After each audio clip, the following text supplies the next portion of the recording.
Hi everyone, আপনাদের সবাইকে রিয়াসবং কিচেনে স্বাগত।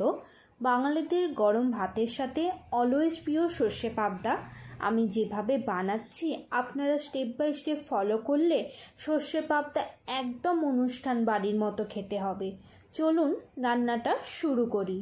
প্রথমে 1 চামচ কালো সর্ষে, 1 চামচ সাদা সর্ষে, 1 চামচ পোস্ত আর 2টো কাঁচা লঙ্কা দিয়ে একটা পেস্ট বানিয়ে নেব। পাবদা মাছগুলোকে ভালো করে বেছে নিয়ে নুন হলুদ মাখিয়ে রেখেছি। কড়াইয়ে 3 চামচ সর্ষের তেল অ্যাড করলাম। তেলটা ভালো করে গরম হয়ে গেছে, তাই এক এক করে পাবদা মাছগুলো অ্যাড করছি। পাবদা মাছগুলো সাবধানে ভাজবেন, কারণ পাবদা মাছ একটু ফটে। সবকটা পাবদা মাছকেই আমি একসাথে দিয়ে দেব। এক পিঠ ভালো করে ভাজা হয়ে গেছে, তাই আরেক পিঠ উল্টে দেব। পাবদা মাছ বেশি ভাজতে লাগে না, তাই এক এক করে তুলে নিচ্ছি। পাবদা মাছে কম কাঁটা থাকে বলে তাই বাচ্চা থেকে বয়স্করা সবাই পছন্দ করে।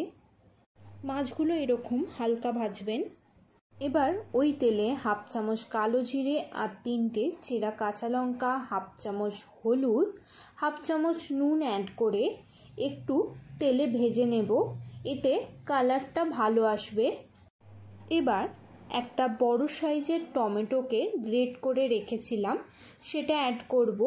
একটু ভেজে নেব যাতে টমেটোর কাঁচা গন্ধটা চলে যায়। টমেটোটা ভাজা হয়ে গেছে, এবার বেটে রাখা পেস্টটা অ্যাড করলাম। আবারও মিক্সড করে নেব। যতক্ষণ না মশলা থেকে তেল ছাড়ছে ততক্ষণ মিক্স করতে হবে। দেখুন মশলা থেকে তেল ছেড়ে দিয়েছে, তাই 1 বাটি জল অ্যাড করলাম। জলটা মশলার সাথে ভালো করে মিক্স করে নিয়ে ফুটতে দেব। জলটা ভালো করে ফুটে গেছে, তাই এক এক করে পাবদা মাছগুলো অ্যাড করব। পাবদা মাছগুলো লো আঁচে 2 মিনিট রাখবো। এক পিঠে 1 মিনিট, আরেক পিঠে 1 মিনিট। 2 মিনিট হয়ে গেছে, তাই উপর থেকে ধনেপাতা ছড়িয়ে দিলেই রেডি সর্ষে পাবদা। গরম ভাতের সাথে সার্ভ করুন সর্ষে পাবদা। বড় থেকে ছোট সবারই খুব ভালো লাগবে। চ্যানেলটা সাবস্ক্রাইব না করা থাকলে করে দেবেন, তার পাশে বেল আইকনটা ক্লিক করবেন।